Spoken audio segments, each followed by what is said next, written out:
Hey guys, it's AC here, and today we're going to be looking at the HP TouchPad. And no, this isn't a new tablet. This tablet was released 2 years ago, or just over 2 years ago, and it was killed off just about 2 years ago. So I kind of wanted to do a video since I got this when it went on its fire sale back in August 2 years ago. So if you guys didn't know, HP put out this touchpad back in like June 2 years ago, and then they killed it off in August. They put the 16 gig for $99 and the 32 gig for something like $120. And at the time I already had a tablet, but I decided to try to pick one up anyway since it was selling out pretty quick, but I managed to get one. I thought I would just give it to my mom or something since she didn't have anything. So this is it right here. And it still looks pretty new because I also got a case for it. But just going around the tablet, it's a 9.7-inch tablet, much like the iPad. It's got a power button here, volume rocker on the side, and also on the top you have a 3.5mm jack, and I think that might be a mic on the top right there too. And on the bottom, you have your micro USB for charging. Oh, then you have two speakers on the left side, depending on how you're holding it. I think generally they want you to hold it like this, so the speakers are on the bottom. And then, as you can kind of see, the back is definitely a fingerprint magnet, so definitely was not a good choice for the outside, but when it's clean it looks really cool. So let me just put the case on. This is the case that I got with it. It was by HP. I don't remember how much I spent on it, but I don't think it was a lot either. And so yeah, this came out 2 years ago. I just wanted to do a video as kind of looking back 2 years from now, how it stacks up in compared to today's tablets. And by the way, this case didn't really hold up very well. It doesn't even fit very well. But anyway, so going to the tablet, what a lot of people like, well, yeah, this comes with WebOS, which is HP's operating system, and they killed that off too. So there is no WebOS anymore.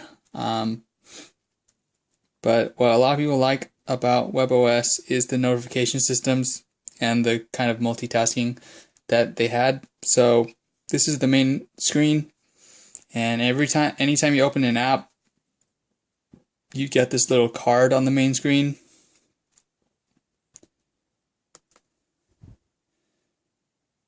And I opened up YouTube, but YouTube doesn't even work very well. There's no dedicated app for YouTube. It just opens a browser actually. So let's open up a few different things. Open up the app catalog, and we'll open up, let's do some random game. So in WebOS, you have the main screen, and all of your applications are listed in cards like this.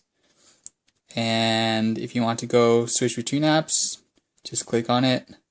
And then to go back to the home screen, you could either press the home button, which is right here, or the other thing you can do is you can swipe up from the bottom, and that'll bring you back as well. And I think you can only do it from the bottom. You can only do it from the bottom. That'll take you back to the main screen. Then there's two ways you can close an app. You can just simply swipe it up to make it go away. The other thing is you can swipe it down and it'll bounce and go away like that. Another thing you can do with the cards, which I think was kind of useless, is you can pair them together. So you can kind of slide it behind there, and now it's in a group of two. You can add more if you want. So I guess the purpose for that is if you have a bunch of, what the heck just happened? If you have a bunch of apps open, then I guess it's easier to navigate, but I don't see the need for that. So I can't really plus I can't really see what's going on. Like, what if I forget? I don't remember what that white thing is back there. I have to move it over. I can only slide it away, or I can reposition it. So that's kind of useless, I think. But a lot of people like the swipe away to close the app. And back then, when this was released, I don't think you can end tasks in Android and stuff, but I don't think they had the whole swiping away.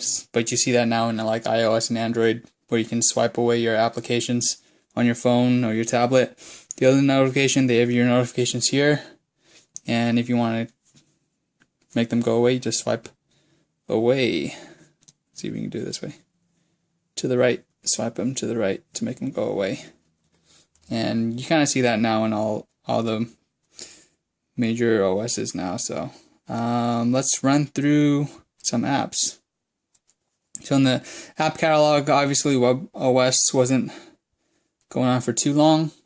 So the apps you'll get in here are pretty limited. So if we go to categories, these are the recommended apps, but you won't really recognize most of them. If you go to, let's just browse through some of these.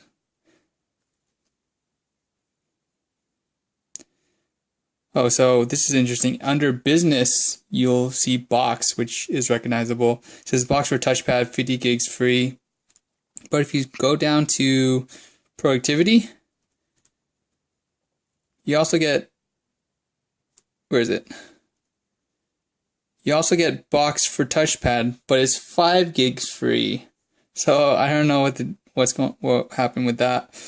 But you'll notice you'll see Box, which is pretty recognizable, but a lot of the other apps aren't really recognizable. There aren't a lot of mainstream apps on here. With games, so you'll get some of the Angry Birds, right? Angry Birds Slice It, Angry Birds Rio, Glow Hockey, Need for Speed. So you'll recognize some of the games, but for the most part, the apps are obviously, developers aren't going to make apps for WebOS when HP is not even supporting WebOS. But some of the apps that they do have are Facebook app, iHeartRadio, USA Today, stuff like that.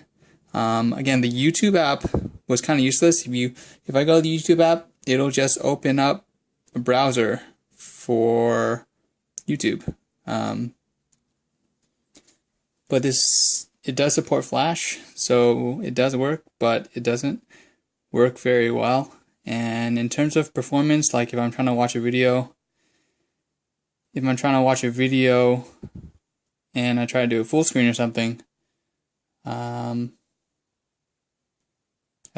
have a Tegra 2 tablet, and I think it's kind of on par with that. Another issue is, so I haven't really used this tablet too much. My mom has mainly been using it if she's not using her iPad, and I noticed that the speakers broke. The speakers don't even work anymore. You can go full screen. This is the other problem with the tablet. It only lets you watch, and this happened when we were trying to play Angry Birds. It only lets you play a certain way. So right now I'm holding it the wrong way. I have to hold it like this, otherwise it won't work. And actually the speakers are on the bottom here, so that's what they wanted you to do. But basically if I run full screen, I have to hold it this way. I can't hold it the other way. It won't flip. So yeah, I noticed the speakers are broken, but if I try to plug in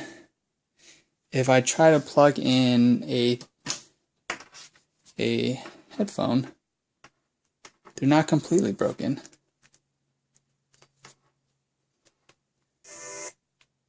So sometimes if I have it in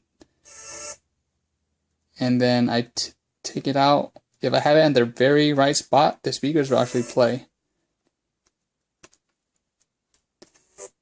Oh, I feel like if I hold it down, it'll stay on. But yeah, so the speakers got kind of messed up. They are working, but there's something else that's funky with it. So let's get out of here. We can't do that gesture. We have to press home button to go back out of full screen. But so that's the YouTube app. The Facebook app works pretty well though.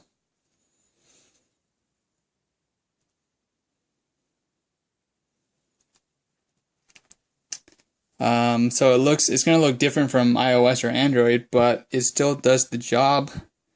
And actually it looks quite different from the other ones.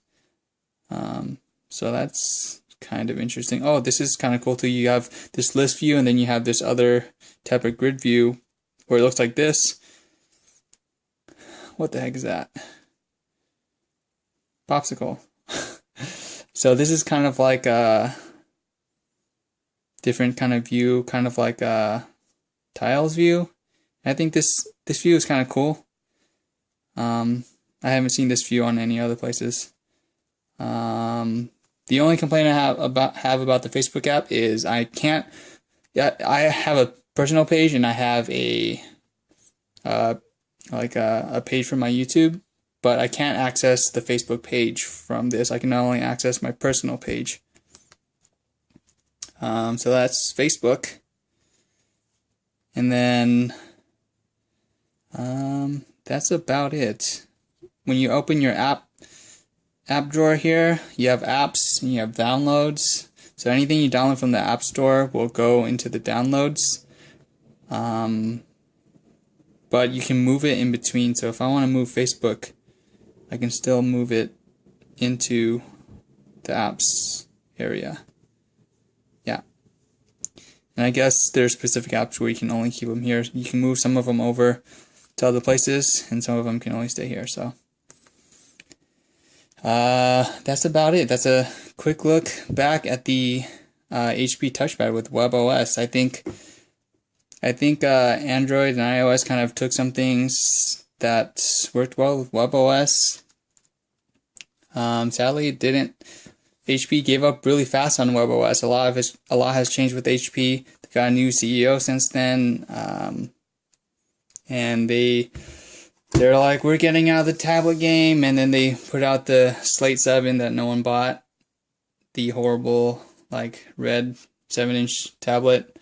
But yeah, this is the HP TouchPad. It's still alive, at least for some. So yeah, if you guys have any comments, leave a comment, like, and subscribe for more gaming and tech videos. Thanks for watching, guys.